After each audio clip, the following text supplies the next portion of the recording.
दोस्तों स्वागत है आप सभी का प्लैटिनम क्लासेस में। आज के इस वीडियो में हम डिस्कस करेंगे सीबीएसई क्लास 10th हिंदी का अनुच्छेद लेखन को।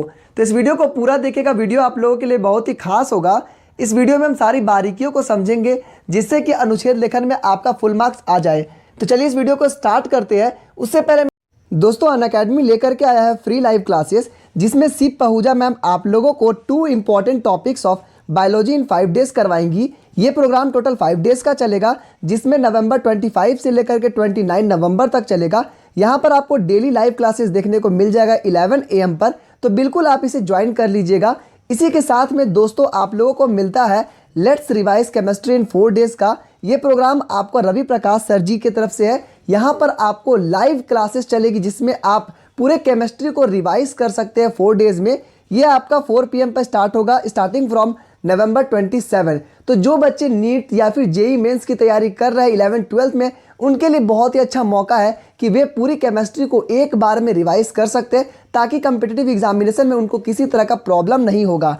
दोस्तों इसी के साथ में कंप्लीट पी ब्लॉक का भी एक कोर्स चलाया जा रहा है, जो कि विशाल विवेक सर जी चला रहे हैं। यहाँ पर आपको डेली क्लासेस चलेंगी 11 AM पर, नवंबर 20 से लेकर के दिसंबर 2 तक। तो यहाँ पर आप लोगों का कंप्लीट रिविजन चलेगा, जो कि बायोलॉजी के साथ केमिस्ट्री और साथ ही साथ पी ब्लॉक के लिए आपको स्पेशल क्लासेस चल रहा है। तो जो बच्चे नीट जेई की तैयारी कर रहे हैं उनके लिए अच्छा मौका है कि वे इस चीज़ को ज्वाइन कर ले। फ्री ऑफ कॉस्ट है, इसमें आपको सारी जानकारी अच्छे से मिल जाएगी।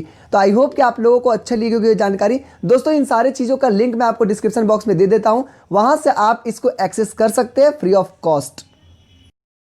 आपको 80 से 100 शब्द में लिखना है। मैं आपको यहाँ पे एक जरूरी बात बता देता हूँ कि देखिए अनुच्छेद लिखना बड़ी बात नहीं है, बड़ी बात है इसे सजा करके लिखना। सजाना ही इसमें सबसे बड़ी बात होती है कि आप किस तरह से सीक्वेंस में लिखेंगे जिससे कि आपके मार्क्स आ जाए। लिखना कोई भी लिख सकता है, किसी भी तरह का कंटेंट कोई भी भर देगा 4 से 5 पेज, लेकिन उसको मार्क्स नहीं आएंगे।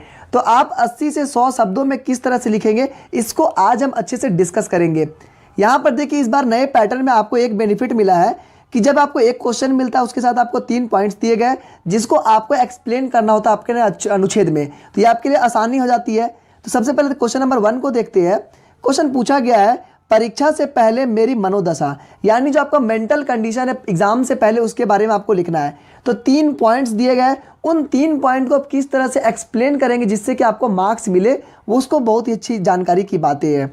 सबसे पहला आपका परीक्षा नाम से भय। देखिए इसमें आपको एक छोटा सा पैराग्राफ लिखना है जिसमें आपको बताना है कि जैसे ही मैं एग्ज़ाम के बारे में सुनता हूं तो मैं डर जाता हूं, चाहे वो किसी भी तरह का। जब यूनिट टेस्ट का नाम आता है तो मुझे डर लगने लगता है, मुझसे नींद नहीं आता है, मुझे लगता है कि मैं क्या पढूं क्या नहीं पढूं, क्या एग्ज़ाम में आएगा, वैसी एक कंडीशन आती है। तो इसको आपको पहले पैराग्राफ में लिख देना है।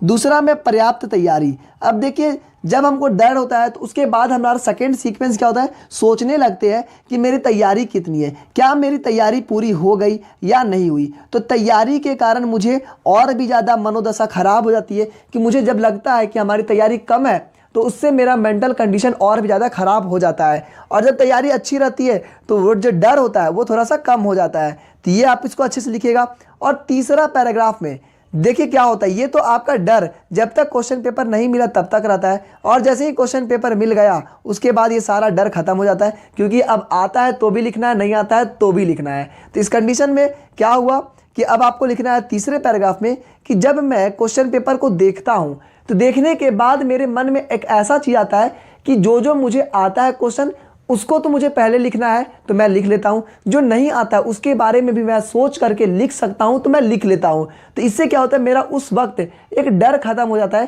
क्योंकि उसमें से कुछ से ज़्यादा क्वेश्चन मुझे आते रहते हैं। तो इसे आप अच्छे से एक्सप्लेन कर सकते हैं।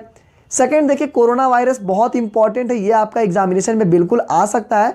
तो इसमें करना क्या है, सबसे पहला पैराग्राफ में आपको लिखना है कोरोना का संक्रमण है क्या। देखिए कोरोना का संक्रमण होता क्या है, किस तरह से फैलता है, इसके बारे में आपने टीवी पेपर हर जगह जानते हैं, उसके बारे में अच्छे से लिख दीजिए कि एक संक्रमण का बीमारी है SARS-CoV-2 जिसका नाम है, जिसके वजह से ये बीमारी फैलता है। और इसमें क्या होता है कि आप छुआछूत का एक तरह से बीमारी कह सकते हैं कि जहाँ पर भी संक्रमण आएगा उसमें टच करेंगे तो उस व्यक्ति को भी होने के चांसेस होते हैं। तो इसको अच्छे से आप एक्सप्लेन करिएगा। दूसरा चीज़ है बचाव के उपाय, इसमें आपको क्या करना है कि किस तरह से आप बचा सकते हैं इसके बारे में आप इसको एक्सप्लेन करिएगा। और तीसरा है आपका लॉकडाउन का सकारात्मक प्रभाव।